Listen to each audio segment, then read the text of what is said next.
Hey fans of M&A, thanks for tuning in to another episode of M&A Sports Radio, and if you haven't already, please hit subscribe on your favorite podcast app. While you're in there, leave us a rating, add a comment.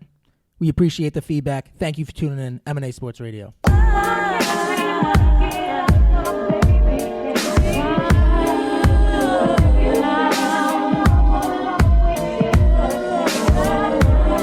From New York City to around the world.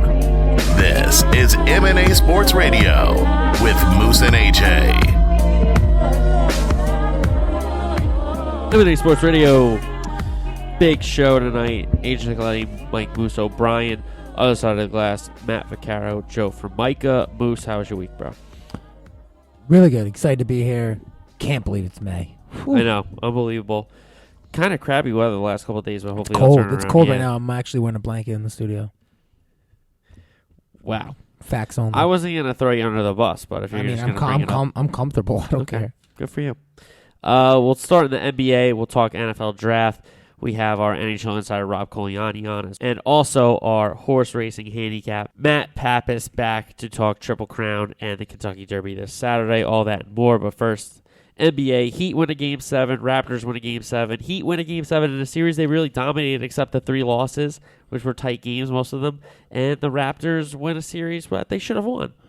I want to, now that he have won and they've moved on now, my whole thing is I think it's getting weird now with the Chris Bosh thing because he's been okayed by another doctor, but Heat physicians are like, hey, it's not okay. I don't think he understands you can't just get another doctor to clear you and you can't just go out there and ball.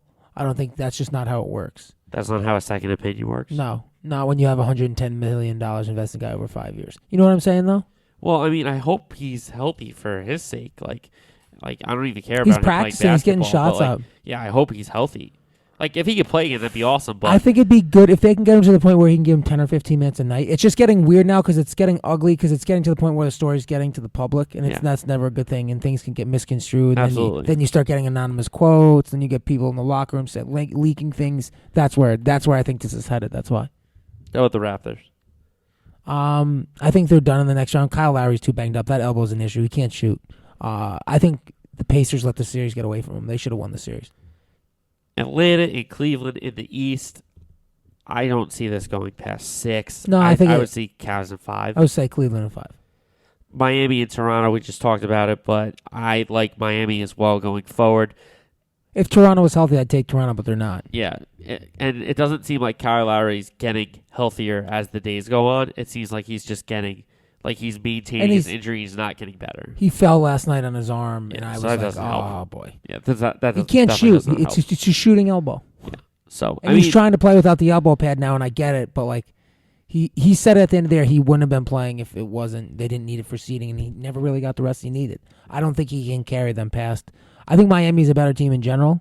DeMar DeRozan's a great player, but I don't think Toronto has enough with him being with Kyle Lowry being banged up. I just don't. What has happened in the West in a week? Portland and the Clippers were in a series. Chris Paul gets injured. He breaks his hand. Blake Griffin gets injured. That series turns around. Portland advances.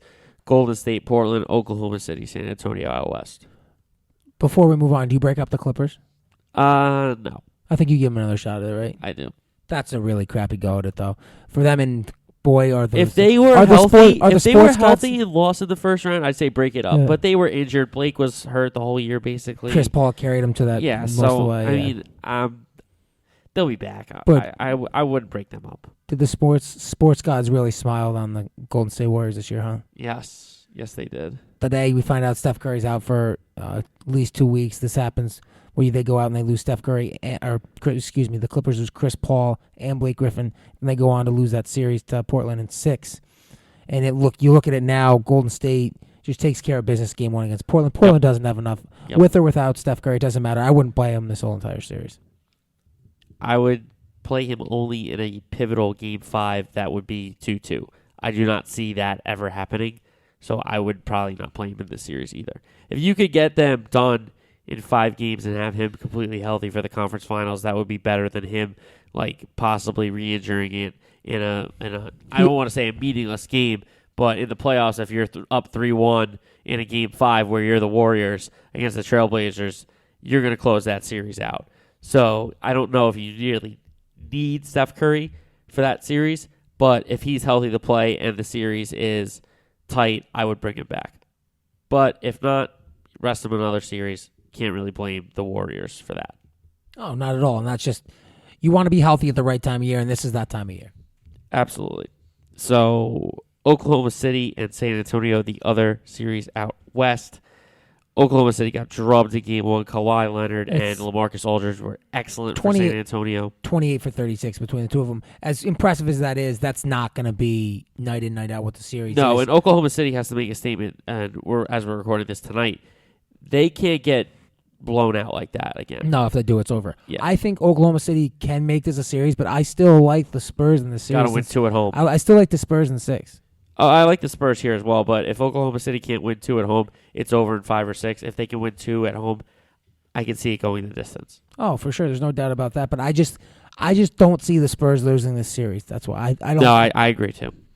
As much as I love Billy Russell, Donovan's a good coach, but he's outcoached and outclassed by Greg Popovich. Yeah, no. No offense, and that's not a knock on Billy. That's how great a Pop is as a coach. No doubt about it. Steph, we talked about the injury, probably will be back during this series if needed. Lakers and Luke Walton agree to terms. Luke Walton is 38 years old, I 36. believe. 36. He'll be one of the youngest head coaches. I think the youngest head coach for the Lakers What in do you their make history. of that? What do you think of the hiring by the Lakers? Interesting.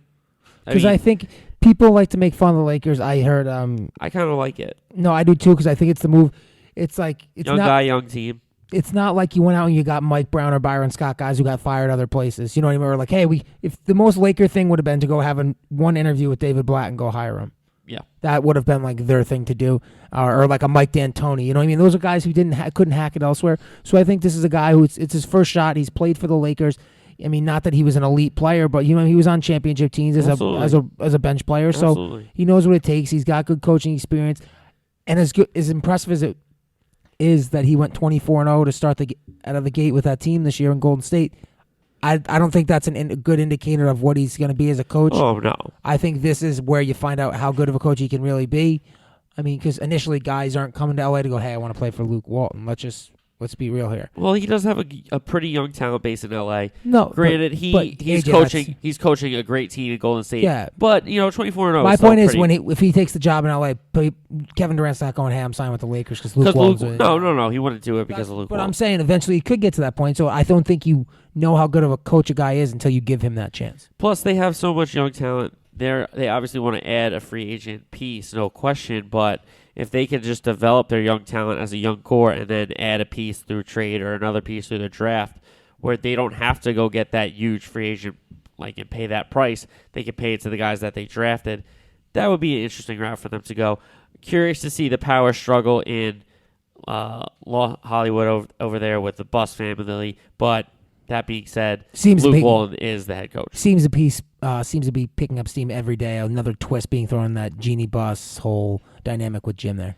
David Blatt, we mentioned him for the Laker coach. The Kings are talking to him. The Knicks are talking to him. I wouldn't mind this hire for the Knicks. I'm going to be honest. Speaking of talent, that is too funny. I wanted to say that before you guys actually got into that, but he's a guy that he's going to be that guy who he has a good record because he coached LeBron.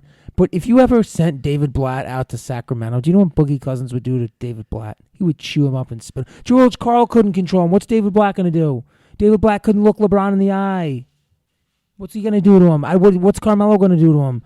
If they hire him, Carmelo's going to demand a trade. I think Carmelo, the Knicks, it's too perfect for them to go out and get a guy like Mark Jackson. They just won't do it. I think the perfect fit, actually, I hate to take this off another tangent, but I think Mark Jackson should end up in Indiana with Larry Bird, having played for him there, but that's just a whole nother argument. Frank Vogel. Yeah, get Vogel out. Yeah, Vogel would probably work well in New York because I think Vogel's time's done in Indiana. I like Vogel. I think I like that move. No, but that move, Indiana's window's closed there. I think it's a time for a fresh face there with like the Hibbert, David West team there that closed. Wouldn't you agree? Listen, I'm going to be honest. It's anybody but Kurt Rambis. I can't say the triangle. It's stupid. Just follow him on Twitter. That's all I ask. Just so dumb. It's just so dumb. But, they obviously blew their chance. They obviously blew their chance getting Tibbs. He went to Minnesota. No, but he wanted some input on player personnel. That's why he didn't end up in New York. That's why. And they didn't offer him the job. So to be honest, you said that you told me a couple months ago just offer him the job. They clearly didn't want to offer him the job, which is disgusting. But Phil wants that power. I mean, I think they more than entitled him to it with 5 years, $60 million to sit on the West Coast 6 months of the year. Over to the NFL draft, the league that really just commands the year.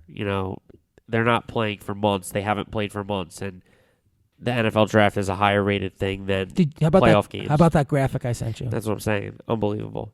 Quarterbacks go 1-2 on Thursday night.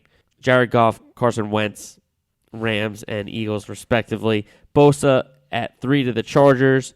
Cowboys get Zeke at 4. I told you about Zeke at 4 like a couple weeks ago. Yeah, did I say it on the show? Listen, and I did say too. I thought that's what you did. But my whole thing was, and I'll make the same case there. Now. But you're saying you're a running team now. You are. That's what you are. Yes, I'm fine with. Now I'm more fine with it. I was just saying that I think there were more holes on the defensive side of the ball that they could have addressed in a Jalen Ramsey and or a Joey Bosa. But because Bosa got picked third, I knew they kind of were going to pick Zeke. I did a 180 on the pick. I love the pick. He's excellent on pass protection. He's excellent in the running game. He's a great running back. And hopefully it works out because it's going to be a little crowded backfield for 1 or 2 years. Hopefully he works out. He was 103 on 103 for pass protections last season. So it's pretty good to me. Romo's been injured on linebacker blitzes that haven't been picked up by the running back the last 3 times he's been injured, by the way. I'm trying to think how I'm going to say this before I say it, but the last 2 years the Cowboys have been top 10 in rushing, right? I don't know about last year, yeah, but they the year were. before. No, they were. Last year, too. Oh, that's nice. Because McFadden ran for over 1,000 yards, then Joseph Randle got some burn. So they had rushing yardage last year. That wasn't an issue last year. They just couldn't throw the ball through the air at all. My thing is now, the last 2 years, then you go out and you draft a running back after McFadden runs for 1,000 yards, and then you sign Alfred Morris. What are you saying about your running backs? Are they obsolete? Like what value, what stock are they putting? Especially after letting McMurray go, then you sign McFadden, then you get McFadden back, then you get Alfred Morris, then you draft Zeke. My thing is, you clearly got to cut. I think and Lance Dunbar too. Yeah, and Lance. Sorry, McFadden is up after this year. Alfred Morris is only a 2-year deal. Zeke's on a rookie contract, so what's that, 5 years, 4 years? Yeah, 4 years. So, and then Lance Dunbar, I think, has a year left on his Either way, it's a crowded backfield. Absolutely, it's a crowded backfield. I think Lance Dunbar can do things in the kicking game on special teams that will get him in the game. They might dress 4 running backs.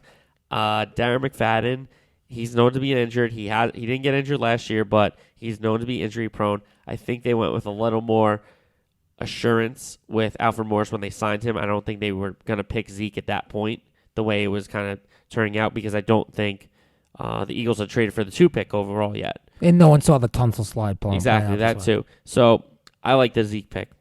Tunsil goes to the Dolphins. You mentioned him. He kind of became the story of the first round. His slide almost all the way from 3 to 13 to the Dolphins. I think what's weird about this story is everyone knew about this video, but what bothers me about it more than anything, it's clear someone who knew him did this and someone who had the intention.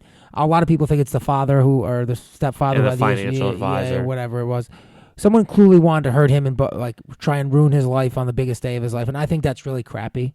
Not that what he did was morally right. He's clearly got a lot of growing up to do, but I think that's really I don't. You know what I mean? Could you imagine? Could you imagine having a relationship with this person and someone who's worked their entire life to get to this point, doing that to this kid? No offense, because I don't know. I just think that's crappy. I don't want to dive too deep into it. Did you see his press conference? Yes, where he admitted to taking the money. I can't excuse that. This kid is a moron. No, he is. I think he denied it too. He denied it, and then he said, "Oh yeah, I took the money." No, they said. So in like 30 seconds, he changed his answer. And they asked him about it again. They said, "Would you say you took money from your coach?" And he goes, "You could say that." And they were like, "Okay, no more comments." I feel bad for this kid. That's why I genuinely feel bad. When I woke up, Friday morning, I texted somebody and I was sending out links of it. I was like, "Are you watching this?" And I genuinely feel bad for a kid like that because I just don't think he's very smart. Like, there's a reason, you know what I mean? There's a reason he plays football. It sounds like that's what I was trying to get to before, Matt, and I think you saying that kind of just lets me say it and put it out there now. And that's what bothers me, that someone would do this to him. And I think when you sign up for a kid like this, you're not drafting him. You're drafting his family, his problems. I think you got to think about how you got to sign his contract. And that's what makes this such a weird thing now, because he comes into the league and there's just a bullseye on his back now. Everyone he plays against, everyone who's on his team is going to go, this guy. Imagine the dinners he's paying for as a rookie. Woo! First one, definitely. Being the first round draft pick. Giants get Eli Apple, which is a good pick for their secondary, and Sterling Shepard in the second round, I think. I like Shepard. I like the Shepard pick better than I like the Apple pick. I do too. Jets add Darren Lee for their linebacking core and Hackenberg. I like the Hackenberg pick. I told you. I said it before the show. I think we all have a tendency to do this, me especially, when we go in this draft, we think who's going to help us now. But when you come into a draft, you're thinking long term. Yeah, you want a guy who can help you next year, but you also want a guy who's going to be there 5 to 10 years down the road. And Hackenberg, if he's the right guy, he's going to be there 5 to 10 years down the road. And I think if he can get settled in, and you can't get this figured out with Ryan Fitzpatrick, and you can use the $8 million or whatever you're offering him elsewhere, I don't think it's the worst thing in the world. If it comes out the Hackenberg, I mean, I think you got to get some more competition in there. It can't come down to Hackenberg versus Geno to who's going to be your starting quarterback. Bryce Petty. Yeah, I mean, I don't think that's much of a. I like Bryce Petty. I understand, but I don't think you're making much of a valid point there. I think Geno gets cut if they bring Fitzpatrick back. Oh, 100%. There's no doubt. I think he's already dwindling there in the wind. So, interesting to see what the Jets did there. Cowboys add Jalen Smith in their second round pick. His knee is fine. It's the nerve. It's the nerve, yeah. The nerve needs to regenerate in some areas. It's going to take a year. To give him the movement he wants in his legs.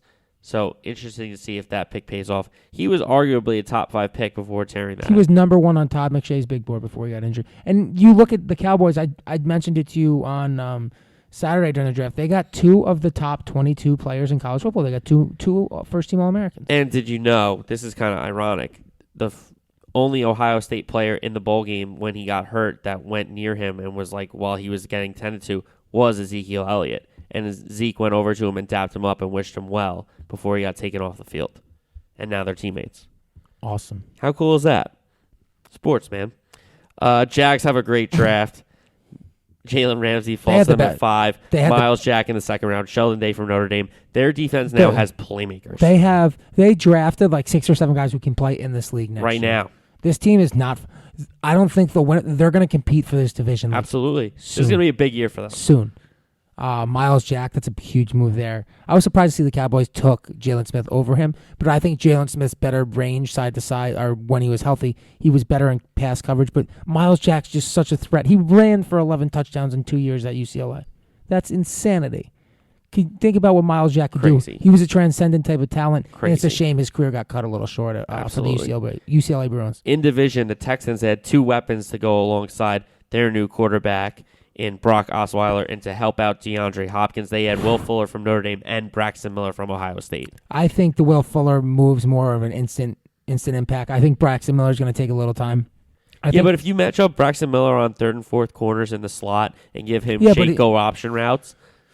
You say that, but he had trouble doing that in the Big Ten right this year. So that's my point. So it's going to take a little time. You're not just going to insert a guy who's been playing wide receiver for 1 year who had like 20 catches in the Big Ten. That's where I think he'll be all right, but it's going to take a little time. I think he would have benefited more from going to. I think Bill O'Brien's a good coach, so he'll figure it out. He's got that Belichick, coaching tree. Mm-hmm. I think Braxton Miller would have benefited really well from going to a place like New England, though.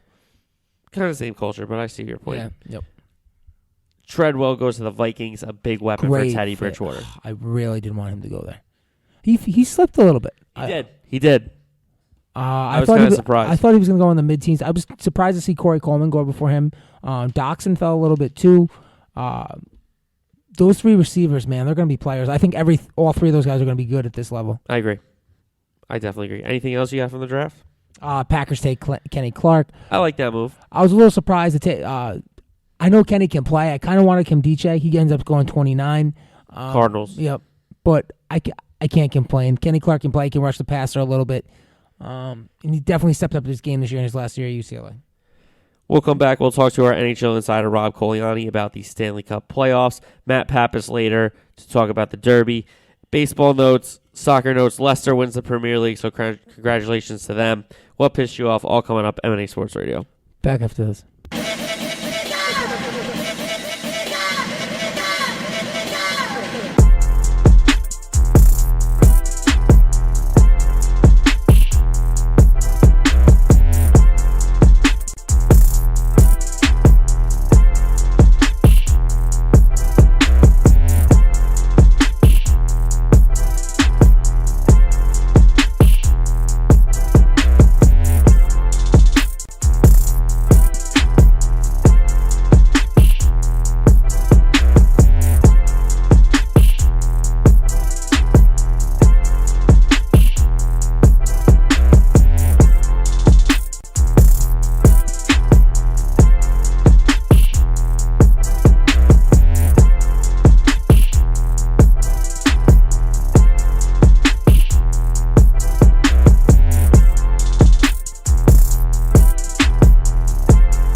M&A Sports Radio, we're back.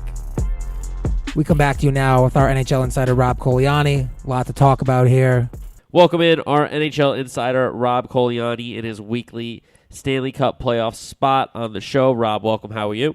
Hey, Jay, Moose, how's it going, fellas? It's crazy, man. The playoffs are flying by week. What is this, like the third or fourth segment already we've done? I think fourth, yeah. It's crazy. It's the fact that we're at this point. We have to Stanley Cup before we know it. I think we got to start first here with the headliner. The two stars in this league, Crosby and Ovechkin. I mean, some may debate me and Ovechkin this series. That's what the headline is, but we'll just keep it on the ice for now. We look at it right now through two games. It's 1-1, Penguins Caps. I said this to AJ before the show. I think the Penguins should probably up 2-0. I think they've outplayed them most of the way through this series. But either way, you got a 1-1 split away from home. You come back home now. Can you take care of business? That's the key. And I think the main key is which player for their team has to play better for their team to win, Crosby or Ovechkin? Right, absolutely. And, before I get into that, it's so important for a road team to go on, obviously go on the road for the Pittsburgh Penguins to take that second game and even up the series. You take home ice away from the Washington Capitals. But you're absolutely right. The headline is Ovechkin and Crosby. But we're going to have to talk about secondary scoring because obviously they haven't found the back of the net yet. And that's typical. In these series, you're going to see the top players get shut down. So it's really who's going to come up big from the secondary side of it. For the Pittsburgh Penguins, you have Nick Bonino and Carl Hagelin, who have been fantastic, along with Phil Kessel for the secondary scoring for the Pittsburgh Penguins. And for the Washington Capitals, seeing TJ Oshie score a hat trick in Game 1, that's huge for them because Oshie wasn't the most productive Capital on that team throughout the year. To see him scoring, to see him have a game like that will give him confidence. So you're going to look to these secondary guys here. But if you want to talk about this series and the scope of it, I think really what it's going to come down to is the goaltending. I don't know if you'll agree with me on that one, but I think Braden Holtby and Murray will be the key here because if you're not going to get the scoring from the Ovechkins and the Sidney Crosbys, I know Evgeny Malkin's having a great series and he's having a great playoff so far. I think that the edge has to go to the Washington Capitals. You have Braden Holtby with a lot more experience than Murray. This series is so super even, but I see that being the one advantage for the Washington Capitals if the big guys do stay off the board. Speaking of advantages here, I can't help but talk about the Brooks Orpik suspension and how that could affect this series the rest of the way. I mean, Brooks Orpik, this isn't the first time we've seen it from him. Me and AJ have gone back and forth about Brooks Orpik for years and how this guy continues to hurt people, he hits people up high, and it's just not good for the game. And the Barry Trotz, I made a comment today saying the Penguins got off with one,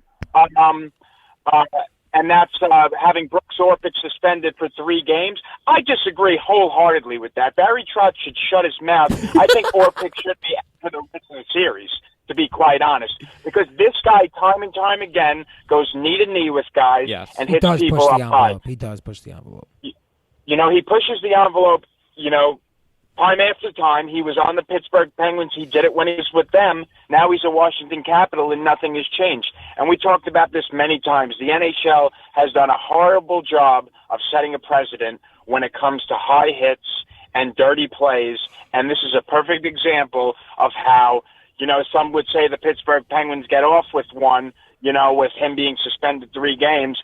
I'm going to say he should have been suspended longer than that, but I think it's huge. Brooks Orpik eats a lot of minutes for the Washington Capitals. That's going to be huge for the Pittsburgh Penguins. That's a weak link now on their defense when Brooks Orpik's not in the lineup for them. In the other series in the East, Tampa and the Islanders, 1-1 coming back to the Barclays Center. Tyler Johnson has been really good in this series so far. He's been really good in the playoffs for the Lightning. He gets matched back up with Palat and Kucherov, the triplets, as they call him down in Tampa. How is he so successful in Tampa, Rob? He's fantastic, and you just look at that triplets line. You remember last year how productive they were. They're just a few steps faster than any line that they play. I think that gives them a huge advantage. You could see on the Tyler Johnson goal, he basically beats the Islander Matt Martin by about 5 steps before he scores that a beautiful pass from Palat. And you just see that line drives the Tampa Bay Lightning, especially without Steven Stamkos in the lineup. So I just think that those guys need to continue to produce if Tampa Bay wants to have that success. Islanders coming home, what do they need to do to, at least get a split going back to Tampa or possibly win 2 games? Well, I think the Islanders just need to stay the course here. You see a 4-1 score, but that really wasn't the best representation of what happened in the game. The empty netter at the end. There was a fluky goal that was scored by Victor Hedman off the skate in front. It's a lot closer of a game than that score shows, and obviously the New York Islanders win a big one in Game 1 to take home ice. The Islanders are in territory that they're not really familiar with, and that's being in the second round of the playoffs, coming home after stealing home ice. I think that they need to keep continuing to do things the way they have. They're going to get the production from John Tavares in that top line, and I think that the Barclays Center is going to be outrageous when they do play next in Game 3. I think that they need to stick to the same script, and I think that they need, obviously, Thomas Greiss to continue to play well and continue to be a rock for them in net so that the big guys for the New York Islanders can continue to play well and score. But I'd be curious to see what happens now going back to the Barclays Center. It's going to be an amped-up atmosphere, and the Islanders have played well. Obviously, a 4-1 score doesn't show that, but I think that they did play well in game number 2. I look for the same thing coming up for them in game number 3. Rob, you mentioned before sticking to the same script. We talked a lot about in the past, years past, as well as the present, how San Jose has had a tendency to collapse. Is this the year for the San Jose Sharks? It seems like it. The more I watch them, Moose, I tell you this, the more I'm starting to believe it. I mean, this is a determined San Jose Shark team. You see it from Joe Pavelski. The top guys, Joe Thornton and Burns, have been fantastic since the playoffs started. I mean, we look back to the King series and we said, uh-oh, are they about to collapse? And they sort of buttoned our lips on that one right after we said it. Oh, yeah. I think that the fortune this year for the San Jose Sharks may be a bit different. They don't have the stiff competition in there anymore as far as the West is concerned. They are, I think, the number 1 team still in there in the Western Conference. And I think Martin Jones has played fantastic. They're getting big goals at big times from big players. And I think that San Jose, the sky's the limit for them, especially in a Western Conference that doesn't have the Los Angeles Kings or the Chicago Blackhawks anymore, which is a huge surprise to all of us. You think Nashville's done, though, right? I don't know. I mean, Pecorine was the story last series and why I think they got past the Ducks. I think that there's still a shot if he plays well. But the momentum that San Jose is bringing into Game 3 is a huge, huge factor. And I think that if the back end continues to be the only source of scoring for Nashville, they're going to have issues. They're going to need Johansson to score eventually. They're going to need James Neal to score. These are guys that they've relied on all year offensively to give them a push. I think that if you're not going to get that scoring for them and you're only going to have guys like Roman Josi score and Shea Weber, you're going to have a tough time, especially against the San Jose Sharks team. Although that they haven't won anything, they do have a lot of experience in the postseason. Talking to our NHL insider, Rob Coliani, in his weekly spot during the Stanley Cup playoffs. Last series out here in the West, Dallas and St. Louis tied at 1 after 2 interesting games in Dallas. The run and gun of the Stars kind of against the hit everything that the Blues implore. What are your thoughts about the styles in this series? This series has been a lot of fun to watch. You love the run and gun series. You love the series that bring a lot of hits and a lot of physicality. This one's been nothing short of that. If you want to talk about the goaltending situation with Dallas, with pulling Letton in and bringing Niemi, I think that was more for a little bit of a spark plug as far as his team was concerned. They were high percentage shots. They were goals that were very tough to stop for Lettinen. I think that that's the reason why that he was pulled out of the game, and Niemi came in and stood on his head. I believe he made 18 out of 19 saves coming in there. But you look at the complexion of that series, you have Dallas, who's been getting scoring from Jamie Benn and Patrick Sharp, and then you have St. Louis, who's gotten the scoring from Backus, and Tarasenko's played well. So this is one of those that it could go 7 games. you'd have to really, really look at the particulars of what's been going on in this series. But I have to say this. If the Dallas Stars continue to take as many penalties as they've been taking, Antoine Roussel took 3 penalties late in that game, and especially on the David Backes power play goal, that's not going to be the formula to win. So I think that the special teams in this series, unlike any other, will be the biggest factor, especially, too, you look at how well St. Louis plays on the power play, and obviously, you know, the game winner for David Backes was a power play goal. He sets the screen in front. He scores a beauty, and I just think that if they stay out of the box, Dallas will have the upper hand because they're a better offensive team. Their goaltending has to hold up. But I think that St. Louis has proved a lot getting out of that first series. I think that this one is going to be closer than we thought, and I think that this one is going to have a lot of thrill when it comes to later on in Game 6 and Game 7 with these two teams. But I definitely think special teams will be the factor in this one. Rob Coliani, our NHL insider in his weekly spot during the Stanley Cup playoffs. We'll talk about the back end of these series next week. Rob, thanks for coming on, man. Don't forget, thanks, guys. Appreciate it. A lot of fun always. Rob, don't forget it's me against Ovechkin. I know that, Moose, and I think that if you become the big factor in that series, then Pittsburgh's got it probably in 5 games. From like a mental aspect, I think I got it on lock. There you go. No, absolutely. And we talk about Ovechkin and the weak-minded Russian. Yep. So I think that Moose does have the upper hand in this one. I think we got this one. Oh, we got it. Absolutely. Thanks, absolutely. Rob. Thanks for coming on, Rob. Thanks, guys. Appreciate it. Thanks to our NHL insider, Rob Coliani, weekly spot for the Stanley Cup playoffs. The show brought to you by Atomic Wings, atomicwings.com, the combo meal or the party platter. For Saturday, your derby party, have some Atomic Wings there.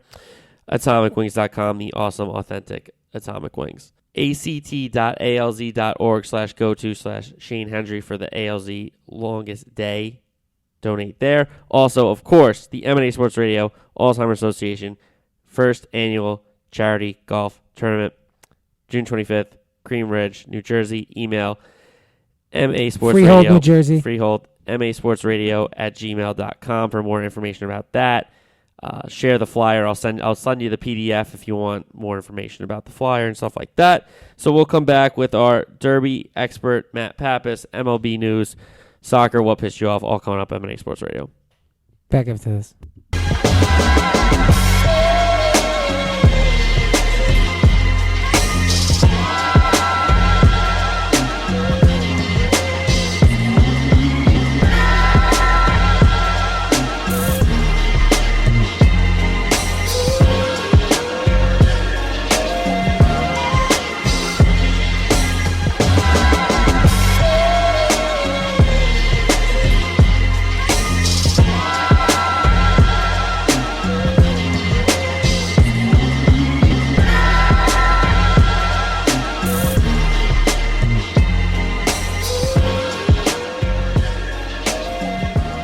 M&A, all right, we're back.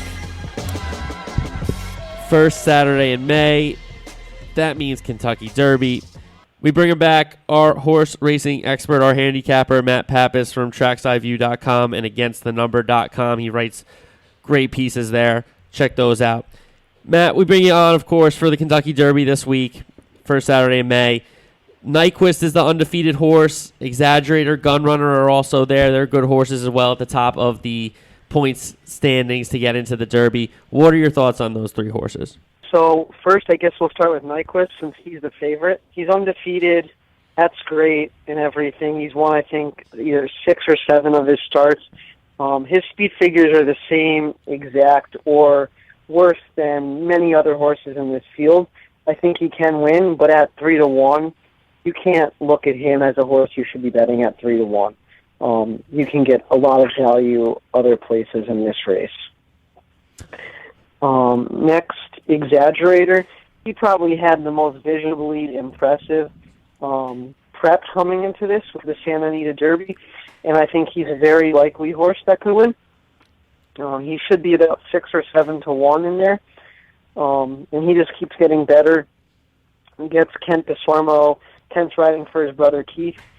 Kent, I think the best big money jock in the game. He's battled alcohol problems, but I think he's better than anybody when his head is right. And then the third, Gun Runner.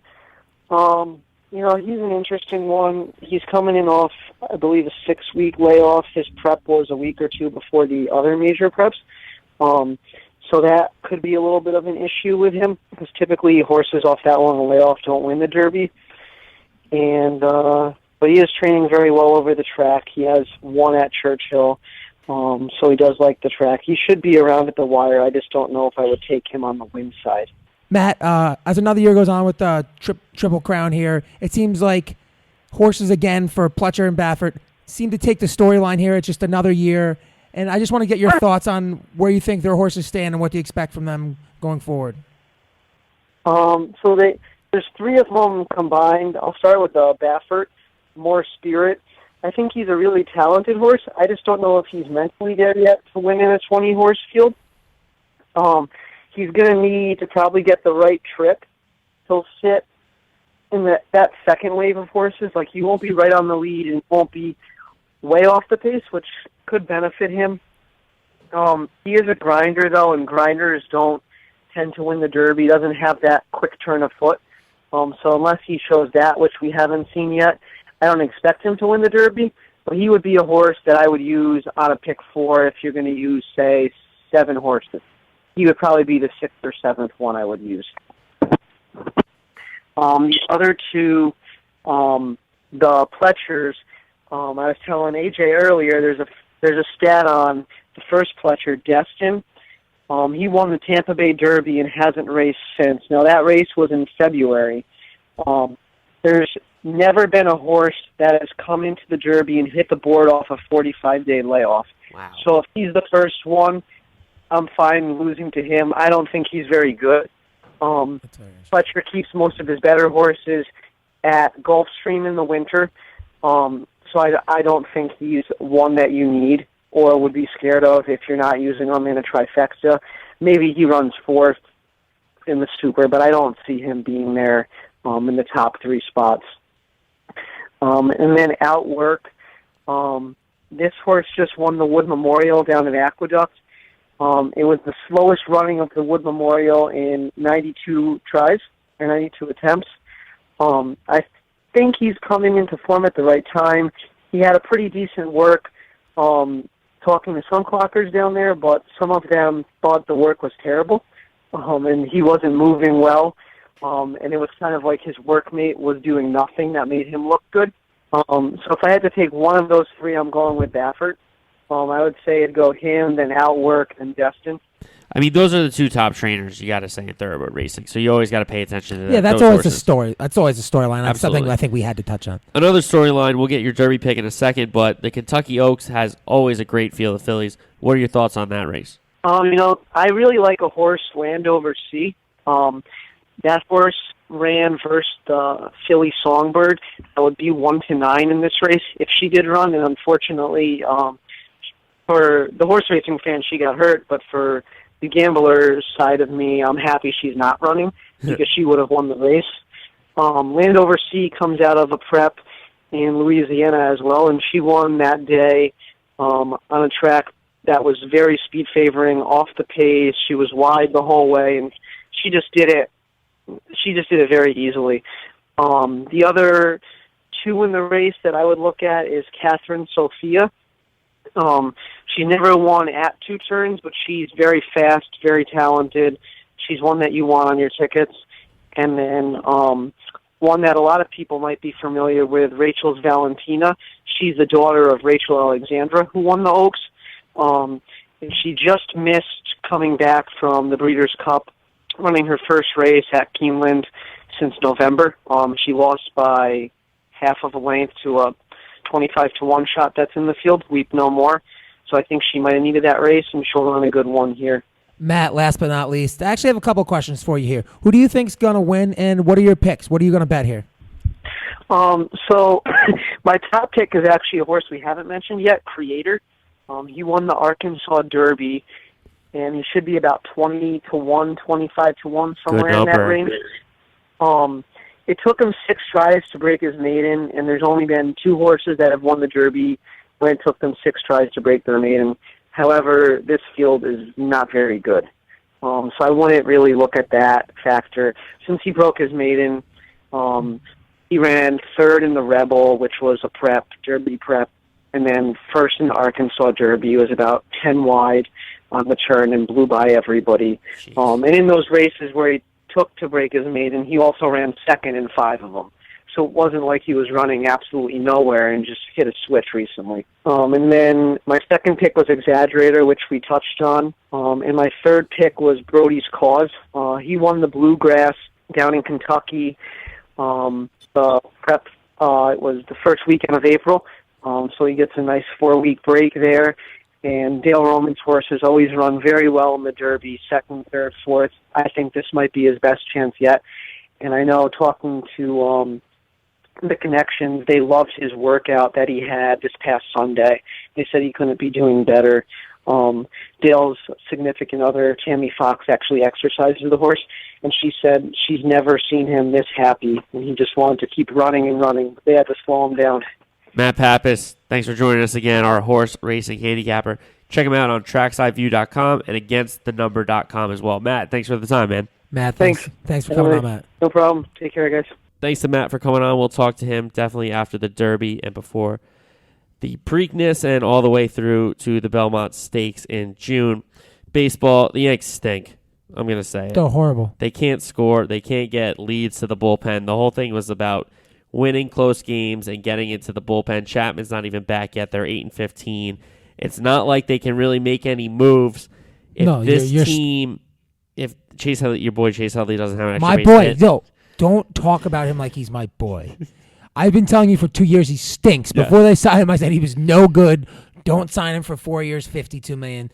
They went out and they signed him for 4 years, $52 million. Ellsbury It's been kinda actually the bane of my. I would actually extend A-Rod for another year. Just to avoid Chase Headley. To avoid Chase Headley. A-Rod's lead the team in home runs. Jacoby Ellsbury's kind of coming around. I think Starlin Castro's been excellent since game 1. Oh, yeah, he's their best player. So Best hitter, excuse me. But he is probably their best player, too. 25, 26-year-old all-star in his prime. they really can't do much. They really can't do much unless they're really bad and they can sell guys off at the deadline. Who are you going to sell off? Beltran, Teixeira. Teixeira's up after this year, right? Yeah. So I might as well let him expire. Or you If you get prospects, yeah, that's true. You know, you don't often see the Yankees as a seller, but I think Brian Cashman wanted to do it 2 years ago, but the Simers didn't let him. Yeah. You get yourself a couple A.J. Nicolettis in return. You guys got yourself a dynasty. You never know. A couple making. players to be named later. They always turn into something, right? Mets are hot. They lost the last game of the Giant series, but before that they won 8 in a row. I believe it was 13 out of 15 until Sunday. Bumgarner gets the best of Syndergaard, running on the on Thor a little bit, but he's going to work on that. He's tipping his pitches a little bit, but Mets are hot. They're hitting. Their lineup is stacked. Since moving Conforto to the 3-hole, he's been on excellent. fire. I've said that since day one. I thought he was going to be the future 3-hole hitter for them. He's been excellent in that 3 spot. Cespedes has been good. Wright staying healthy. First month in, Mets look good. Oh, definitely. I think, especially the way things started, everyone wanted to panic. But you knew it was a matter of time. When your pitching's that good, it's going to sort itself out. And long term, you're going to win more than you lose with that type of team. Red Sox heating up. They played the Braves and the Yankees. I guess that's how you get hot in this league now. David Price isn't pitching great, though. No, he's not. But Ortiz touched is really carrying them. Oh, yeah. Ortiz has been excellent. So, interesting to see what's going on in Boston. They got Kimbrel on the back end. He's been outstanding. Rick Porcello looked good the other night. He's 5-0, I'm pretty sure. Yep. If not 4 or 5, I'm pretty sure. So, I mean, Cubs are good. Cardinals have lost, I think, 13. So, interesting to see the Cardinals get off to a slow start. Giants are going to be there. Going to be a good baseball season, but a lot of things happening right now. Still early in baseball, so you kind of catch it once in a while. Unless you're the Mets fan, you want to watch every night. Yeah. Because you think it's a special season. Soccer, Leicester wins the Premier League. They drew at Old Trafford against Man U, so they needed a Tottenham loss or a draw to secure the title. They draw with Chelsea at Stamford Bridge. Leicester, the champions, 5,000 to 1. Unbelievable run for the Foxes. It's funny, I was saying this to you before the show, how I'd actually followed this a little bit the last couple of days, and they talked about how the chances of this happening were similar to University of Cal Riverside getting into the NCAA tournament and actually winning the entire NCAA tournament. I find that to be just nearly A impossible. team that was nearly relegated when they came regulated, Warren G. When they came up, they have 2 years ago, right? They have won the league in 2 years, and for Tottenham, they'll probably finish second in a league. And I've said it a few times, in a league in a year where Arsenal, Man City, Man U, Chelsea, and Liverpool do not win the league. Tottenham does not win, and Leicester City takes it home. So if you're a Tottenham Hotspur fan, you just gotta, I don't know what to tell you. That's terrible. And of course, Arsenal finishes fourth because they're a bunch of wankers, and they want Arsene Wenger out anyway. Moose, what pissed you off? I can't help but think about this week what pissed me off. Last week, I look and Coach of the Year comes out, and I get it. Steve Kerr goes 73-9, right? Great accomplishment. Brad Stevens, Boston Celtics. You look at the roster. When you look at the roster, do you see a 48-34 team? I don't. No. Brad Stevens finished sixth. That's Sixth. a joke. No, Dwayne Casey, great job in Toronto. They won, I think, 55 or 57 games. Much more talented team than the Celtics. Shouldn't finish ahead of Brad Stevens. Greg Popovich, great job. I get it. He's won a bunch of games again. He shouldn't finish ahead of Brad Stevens anymore. It kind of gets to the point when you're that great of a coach, you shouldn't finish ahead of a guy who's new to this and making strides, who's at the top of his profession this early on in his career. I get it. I sound bitter. The Spurs are extremely talented. Yeah, that's what I'm saying. But they got better. Because it gets to the point where with Coach K in college basketball, you're like, you can't be Coach of the Year. Yeah, I get that. So don't make it an impossible. You know what I mean? It's enough for me. I think Brad Stevens, I think everyone does pay him his due. I just think when you see things like this, to see him finish sixth in the NBA Coach of the Year is a catastrophe. And I think it's absolutely an abomination. It's bonkers. It's an abomination. I'd like to see the guy that, I'm sure a lot of people had him in the top three or so, but the guy who, the majority of the people who had him fifth or lower, I want to meet you. That's what pissed me off. AJ, what do you got? As Leslie Knope once said, it's an abomination the size of human trafficking. What pissed me off, Jerry Jones, of course, comes out the day after the first round. He's dying to trade into the first round to get Paxton Lynch. Why does he have to just go to the media and say that he did this? I don't understand. Why doesn't he just be like, yeah, we tried to get in there and then it didn't work out? He's got to say, we tried our best to go in there, get back in the first round, try to get Paxton Lynch. I wanted to give up the farm. Did you know Stephen Jones called Seattle 3 different times? That did happen. They tried. But I can definitely see it. Denver wanted him more. So, you got JJ running the show still in Dallas, which I was wrong. I will put my hand up and say I was wrong. I thought the power had transferred over, and this is Mike Florio reference, like Sopranos season 1, when Tony takes over the power from Junior. So I thought it was kind of like Steven taking the power from Jerry. I was wrong. Jerry's still running the team. Our buddy Ryan Iannuzzo on Facebook, what pissed him off? The Jets fans booing the Hackenberg pick, which, makes sense. Jet fans just don't like any draft pick. And employees that brush their teeth at the office after lunch. Piss him off. That's funny. I've never done it, but I've seen people do it, and I think that I'm like, why? It's pretty savage. Yeah. Or they just want to. Chew some good gum or something. I don't or know. they just don't want to. Or some people are just weird about it and they want to brush. You got to get the 3 times a day, maybe. People just want to get those reps in. I'm not one of them. God bless. We'll talk to Rob Coliani, our NHL insider, next week. Matt Pappas on to talk Derby as well. There's an Anything But Sports coming your way with Nick Villanueva. We talk Thrones. We talk Views. We talk Lemonade. We talk Prince's unfortunate death, leaving this earth. He was an unbelievable artist, so that sucks. So Nick's a big fan of him, so that was a good little part. We talk Lemonade. We're not talking about the drink. Yes, very true. You like that? Becky. Thanks to the sponsor, Atomic Wings, atomicwings.com. Alzheimer's the longest day. Donate to our buddy Shane Hendry's great cause. Come out, the golf tournament, July 25th. There's 4 packages, 3 with golf, and then, whatever you get, the more money you spend, the more stuff you get from us, the more M&A stuff you get from us.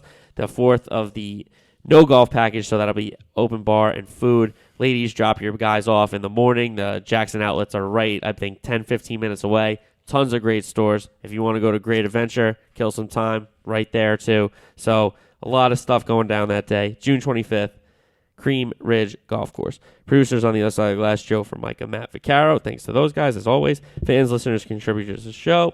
Find the show, iTunes and SoundCloud. Search M&A Sports Radio. Like us on Facebook. Tweet at us, Instagram, masportsradio.com. Number to call, 646-397-6368. Check out our Patreon page as well. We are on there, M&A Sports Radio. So we've been giving you a lot of free content for 2 years now. If you can kick back a little bit to support your favorite podcast, Talent that'd be feeds. No, yeah, for real though. To donate a little back. It'd be nice to have some support there. It will go to it will go to financing the show. So it's not like we're going to pocket it. It's going to let us keep, putting on these events, these live shows, just a little bit of offsetting the cost to make sure we keep providing you guys the content you keep tuning in for every week. Perfect. Well said, Matt.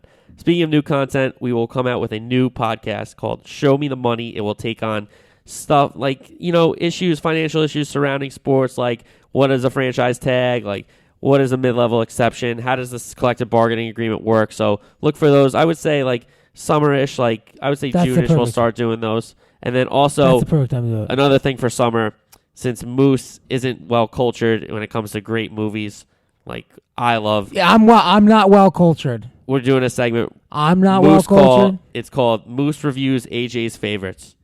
Okay, so we're gonna watch a movie. We're gonna do a pod after. We're gonna get Moose's. I'm not takes. gonna make it through any of these movies. We're gonna get Moose's takes on these movies. I'm actually not. I'm gonna either fall asleep or just turn them off. That's the bit. It's just a pilot. Yeah. We'll see how it goes. I think it's gonna work. I think it's funny, to be honest. That makes one of us. So we'll talk. That's not very nice. Oh my God, the Star Wars one is going to be the best one. I'm going to bounce. I'm not going to Star Wars: A New Hope will be stuff of legends. So, Moose, I thank you. All that and more coming up next week. Say what you got to say. See you next week.